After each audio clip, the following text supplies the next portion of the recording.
Oranges, Lemons, and Thou Beside Me by Eugie Foster. When the news came over the broadcast net, every soldier received it simultaneously through their neural implants. The war was over. In the rice paddy wastelands of Chinese countryside, men and women in the silver-blue uniforms of the Eastern intelligentsia popped out of their foxholes and threw their plasma rifles into murky patches of swamp water. The air hung with the stench of plasma-charred flesh, seared blood, and death-opened bowels, but they breathed the miasma as though it was the sweetest perfume. The soldiers in the black uniforms of the Western Alliance streamed out of their bunkers to clasp hands with individuals who, moments before, they had pelted with plasma bolts and incendibombs. Soldiers blinded by gas and fire gazed over the ravaged terrain with their prosthetic eyes and exulted. Medics ran into the ex-battlefield, seeking those hurt and dying of both sides to tend. They were rejoicing too, for they had seen the torn limbs and fractured bodies war had spawned, a sight all of them hoped never to witness again, save in the inevitable nightmares that would come. But their duty to the wounded superseded their elation. After 15 years of bloody war, intelligentsia and West had come together. It was a time of celebration. No matter what uniform soldiers found themselves in, identical smiles creased the faces of every combatant on the field, except for one man's. Captain Sabin Toll sank to his cot, his blue eyes colorless with shock. His ears were deaf to the shouts of revelry outside his quarters, although the walls were mere centimeters of plasteel. The captain wasn't a patriot, or a zealot, or even a devoted career military man. But the war had been his refuge, his oasis. Now it was over, and he had to go home. Chloe, sister, twin, focus of his heart, had been waiting for him these 8 years since he had joined the Alliance's military. She would be elated knowing he was coming back to her. Captain Sabin slumped down, covered his face with his hands, and wept. The Toll estate in New Atlanta was as Sabin remembered it. There stood the stands of orange and lemon trees that the scientists had mutated to grow in the acidic soil, exactly as they had been 8 years ago. Citrus was the source of their family riches after the radiation made Florida and California uninhabitable, and the fallout had turned fruit-lush ranges into arid burn and killing earth. Chloe and he had played fetch and hide among the slender trunks and fragrant blossoms when they were children, and squeezed juice and pulp from the succulent fruits. Behind it was the manor house, built by their great-grandmother. With its marble columns and wrought iron balustrades, it was both fortress and feat of architectural beauty. Chloe was waiting for him. As soon as the estate sensors scanned him, she came racing out of the great mahogany doors and into his arms. He held her, felt the softness of her body against his, smelled the clean citrus scent of her hair. 8 years dissolved at her touch. Sabin knew the chiming completeness he always felt when Chloe was near. Brother and sister were so similar, both with their shining ebony hair, their azure blue eyes, their near heights. "You're home. You're finally home." Her voice was a softer, feminine version of his, husky where his was gravel, lilting where his rang. Home. Chloe in the manor, sweet oranges and mouth-puckering lemon. Home. She led him, arm around his waist, up the marble steps. Colm, the house steward, and Marissa, the cook, waited to greet him within the entranceway. Knowing his penchant for the delicacy, Marissa held a tray of sugary lemon bars. "Welcome back, Lord Sabin," Colm murmured. "So glad to have you home at last," Marissa echoed. Derek, his sister's secretary, was absent, but Sabin had expected him to be. Sabin snagged a couple lemon bars from the tray and accompanied his sister up the winding staircase into the library. The room was familiar and strange. Sabin had spent uncountable hours in this room, with its dark wood and gleaming monitors, its row after row of book discs and holotapes. It was his favorite room in the house, Chloe's too, but now it seemed smaller, darker than he remembered it. She led him to the couch, its faded softness witness to midnight discourses and childhood arguments. Taking one lemon bar from him, she sat with feet curled off the floor. They munched their treats in silence. Sabin savored the bite of candied fruit pulp, tart on his tongue, mellowed by a dusting of sweetener. The military did not supply such fare to its soldiers, not even to its officers. He had almost forgotten the burst of flavor, the tingle of his mouth wetting to savor it. The smell of the orchard groves, the sight and touch of Chloe, the lemon bar that tasted of home. This was real. 8 years of war had been the fantasy. Beside him, Chloe fit perfectly against him, her head nestled on his shoulder, his arm wrapped around her. He wanted to let the tension drain away, to lose himself in the simple comforts of his youth. But he couldn't. Sabin knew what would come next. With fingers still lightly dusted with confectioner's powder, Chloe reached for the I.O. wire that would meld them together, letting them share the memories of the last 8 years. As children, after their implants had been installed, the learning programs downloaded and processed, they had double-interfaced mind to mind. Their minds so similar, forged together now by circuitry and wire, sharing sensation, thoughts, memories, and emotions. They had become closer than brother and sister, even twins of the same womb. They spent hours silently communing, at last not even trying to hide their obsession with each other. Sabin caught her hand before she could press the needle-thin plug into the port at the base of his skull. "You want to live 8 years of war?" Chloe frowned. "I saw the vids you sent, and the recordings, and the logs. We haven't linked for 8 years. Of course, I want to feel everything." "Sometimes," he said, "thinking of the way you watched the orchards at sunset, or standing, laughing in the rain, was the only thing that could get me up at a.m. summons. Remembering the taste of orange cake through your lips was the only thing that kept me from dropping my shields, just for a second, long enough for a plasma bolt to come through. There was a lot of ugliness I didn't speak of in the vids." Her lips brushed his cheek. "So let me in."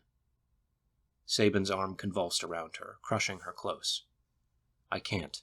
It's too soon." Chloe's hand dropped away, taking the I.O. strand with it. "I can wait a little longer." Sabin sagged. The time when he must face Chloe and show her the monster he was, that he had become, was again postponed. But he knew it was only a temporary reprieve. It had always only been temporary.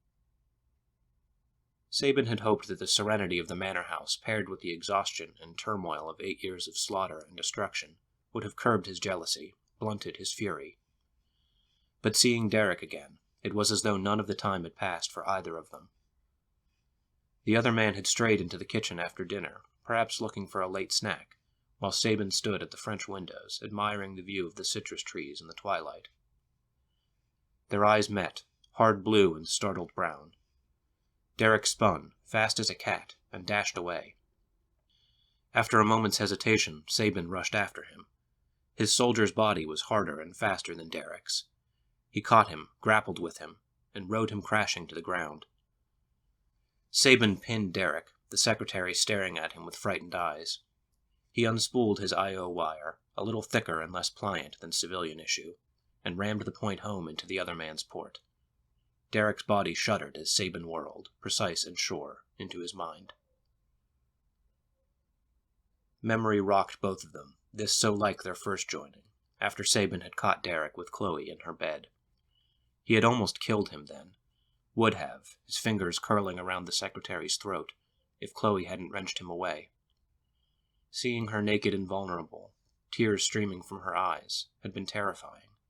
But it was also the slap of shock he needed to regain control. Sabin retreated from her quarters, but he hadn't gone far. He waited outside her room in the shadows, standing like carved alabaster until the door opened, and Derek stepped like a thief into the darkness. Murder brimmed Sabin's thoughts, but Derek did not seem to see him, trailing at his heels. He must have known, though, for in the servant's cubicle he turned to Sabin, weaponless and docile. Derek's resignation disarmed, as his anger or fear would not have. "I love her." "So do I." The silence stretched. "She's just toying with you." Sabin marveled at how level his voice sounded. "I know." A wan smile flickered over Derek's mouth. "I've watched you both taming lionins and racing hovers together. I know." Lionins, like the citrus trees, were engineered by the scientists out of older stock. Tawny gold with knife-sharp claws and fiery eyes, they were like their masters, spirited and beautiful, and elite. Did you think she loved you? A little, perhaps. Jealousy fired, noxious green and burning. You're just a bondservant. He prowled in the tiny cubicle, all the territory Derek could lay claim to. What was it like? He demanded. What do you mean? Link with me. Share with me. Sabin didn't know what had prompted him to make the demand. It was an intimacy between husband and wife, equals, partners, never between a servant and lord. Derek, versed in etiquette from birth, was stunned by the command. He could neither refuse it, for he could refuse nothing of his lord, nor could he accede to it. Sabin unspooled the I.O. cord with a sharp tug and crossed to the other man, where he sat on his bunk. Finding the port with practiced fingers, he jammed the metal contact home. It was not the tender bond he and Chloe shared, more intimate than lovemaking, more revealing than any simple communication could be. It was a rape. Sabin tore the memory of what Derek had experienced with his sister and dissected it. He felt the brush of her hair across his arms, tasted the salt and citrus of her skin, and swam in the richness of her body as it embraced him. Her mouth to his, their bodies moving together in a timeless primal rhythm. Chloe holding him so tight, feeling her body rise to his, the echoes of her pleasure sending him shuddering after his own release. For a moment the sensory delight shook him. This was everything he craved, the yearning buried deep within his psyche. Except this was not his memory. But it would be now and forevermore.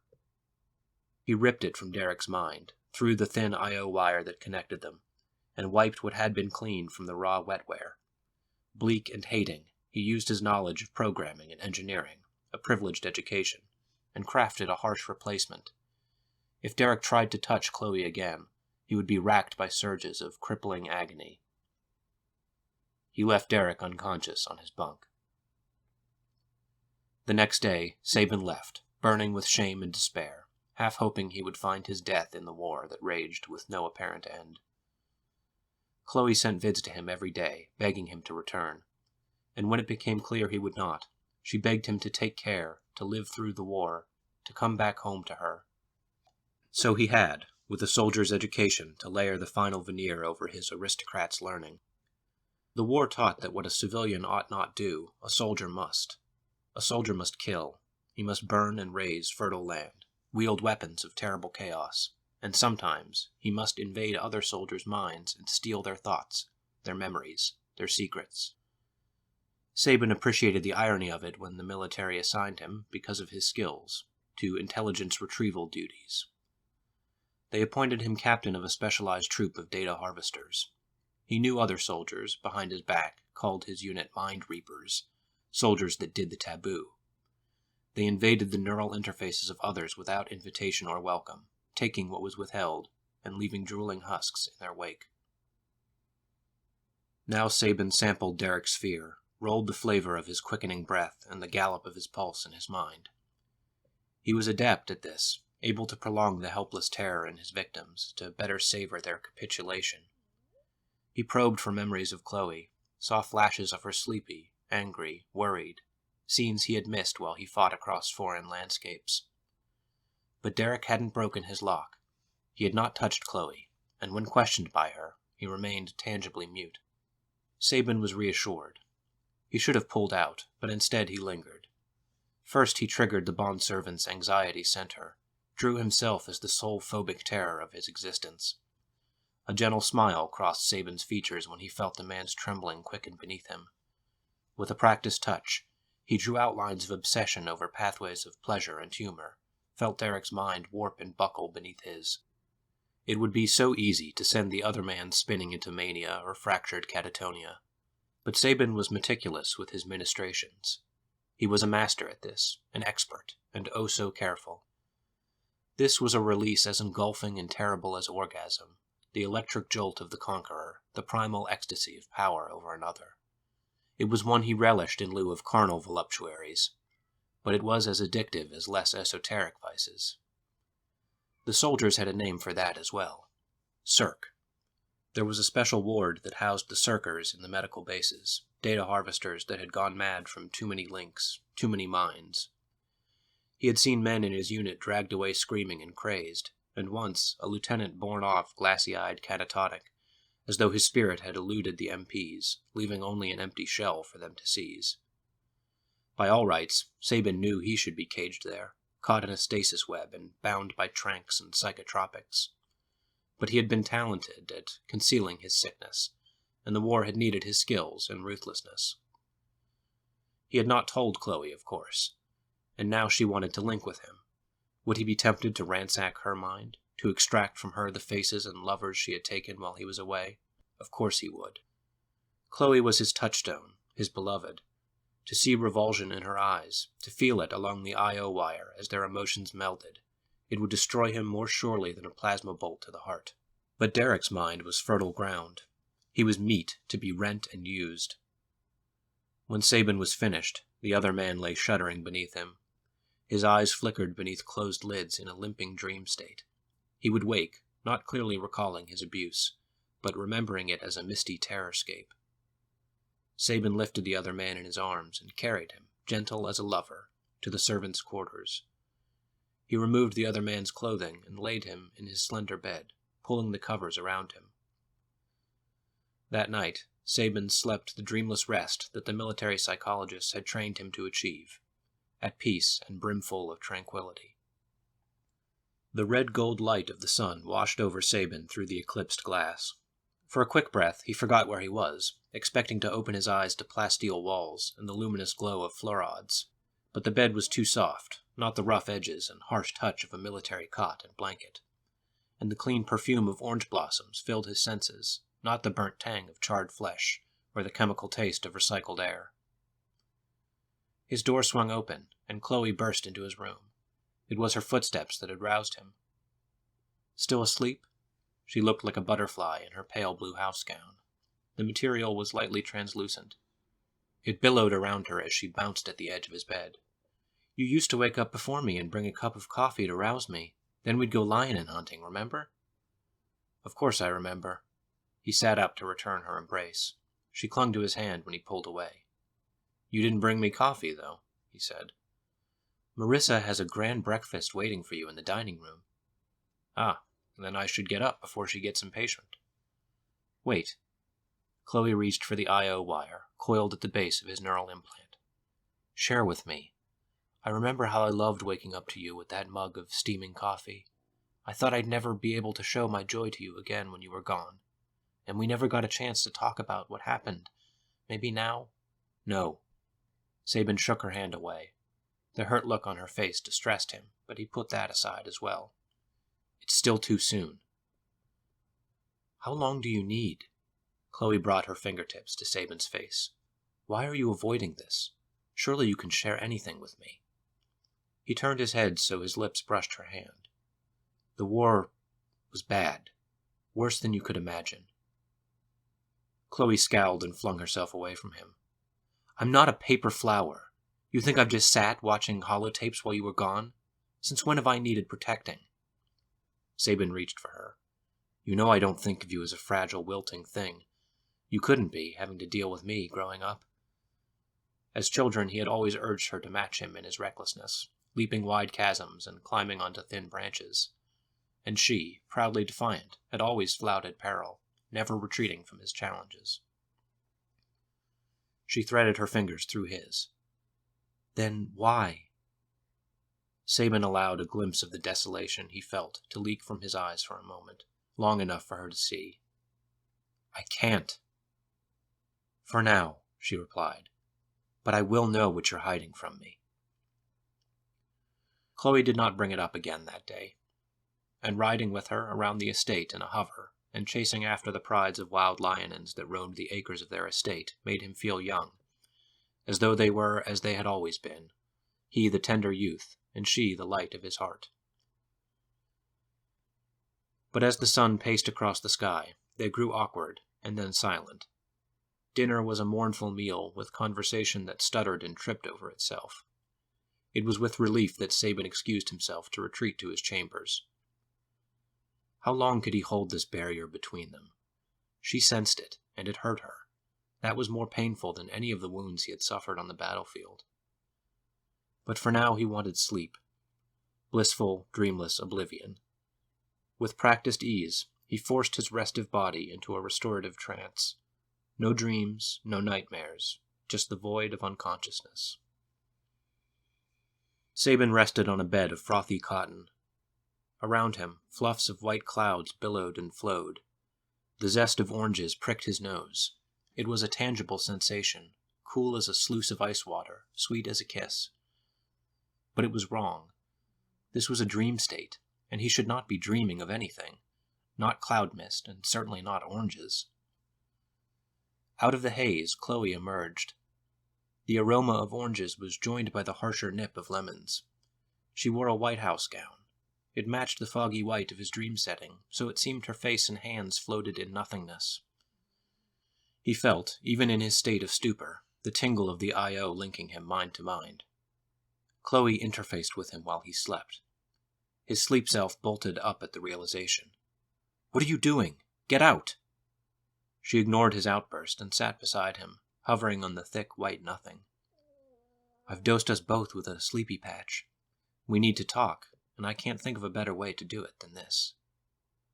"You drugged me?" The dreamless state he had induced would be shattered by meds. "Don't give me those shocked eyes, twin.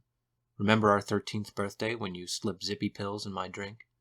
I drove the hover into town wearing only a lilac veil and a pair of stockings. Very droll." "Chloe, this is different. It could be dangerous for you to be here." She laughed. "You're going to hurt me in your fantasies?" The laughter faded and died as she watched his face. "Sabin?" "I'm going to dream, twin. I know what I'll dream. Please leave now, before you see." I can't. I've got us heavily dosed, and our neural networks are doubly interfaced." Doubly interfaced, a Mobius circuit, their minds separated by only a fragile border of perspective. Sabin plunged his face into his hands. "I didn't want you to find out like this. Not like this." The first countenance that materialized from the dream stuff was Derek's. Sabin's emotions, waves of heady desire, sensuous pleasure, spiky lust for Chloe, washed over the shared dreamers. It was what he had stolen from the bondservant, prized and locked away as his own. With it came guilt and horror, sharp-toothed nightmares ravening in the dark. Like a holotape, Sabin relived what he had done to Derek, and the pleasure he had experienced in the act. He heard Chloe inhale as she shared the intense satisfaction, the glorious pleasure of feeling another man's will ripped apart. He would have stopped this now, if he could, but the dreaming, when it came, was inexorable. Derek metamorphosed into the first intelligentsia soldier Sabin had reaped. The man had been trained against interrogation, but Sabin's will was stronger. In a tiny holding cell that reeked of urine and fear, Sabin had forced a link and thrust himself into the man's mind. The feel of the man's will, defiant and vital, had roused him, driving him, eager as a young lover, deep into the man's base thoughts. The frantic beat of the intelligentsia's fear, so like Derek's, brought Sabin's stolen memories percolating up. Chloe beneath him, writhing in pleasure, her face a mask of ecstasy. To curb the reliving of his Derek's memory, Sabin trampled through the intelligentsia's cherished memories. A child's tactile recollection of warm comfort at mother's breast, a clear night sky with the stars bright as hope overhead. When the man tried to resist, Sabin punished him, teeth clenched in a joyful rictus of effort. He'd reveled in ripping through the quiet places of his mind and leaving behind lurid images of skin flayed from bone, acid-burned sight, and the screaming violation of metal cleaving through flesh. It was with a rapacious touch, in truth a brutal sexual act, that he had extracted the plans and codes for an enemy attack from that man. Sabin had saved many Alliance lives and earned a promotion from that deed. But also, the other man's subjugation had been sweet as a ripe orange, bursting on his tongue, or tart lemonade swirled with ice. He had luxuriated in the sensation of breaking through the barriers of his mind, rolled like a besotted drunkard in the ins and outs of the other man's thoughts, before finally reducing him to the base components of his wetware. His mission accomplished, instead of leaving the man with the remaining shreds of his sanity, Sabin lingered, wrapped in his conquest. On a final climax of dark horror and gibbering dread, his plaything had broken. Reluctantly, Sabin disconnected from the wrecked intelligentsia mind, deliciously sated and breathless. A parade of faces marched past. Sabin relived the sensual joy of devastating them, one after another, and Chloe remembered them with him. And underneath each memory, like a hidden current in a deep river, was Chloe, the heat of her breath, the softness of her thighs parting, the silk of her hair tangled around him. He felt her mind hand on his wrist, and shivered at her touch. He did not brush her away. That she could stand to touch him at all was a miracle. The sequence of battered intellects concluded, and they were left alone in the blank whiteness of his mind. He could not look at her, and for a long moment they neither spoke nor thought. "What brought you to this?" she whispered. Sabin thought to lie to her then, to try to salvage the last secret, but even as he contemplated it, he knew he couldn't. She would feel it. "Because I wanted you, and could not have you," he confessed. "Because I was jealous and desperate. If I could not have you, I wanted no other, and this is how my desires twisted." Chloe astonished him with her laughter. "Because you could not have me?" The sound of her merriment rang out like a golden bell, but a flawed one, deeply cracked so the tone soured into something unmusical. "And here I was afraid you'd broken the conditioning I planted. Did you even think to look for it?" He stared at her. "You don't remember, do you?" "What are you talking about?" "Here, a little reminder, sweet brother." Like a dam opening in her mind, she poured out their childhood years together into his consciousness. It was as though he saw their past out of a fractured lens.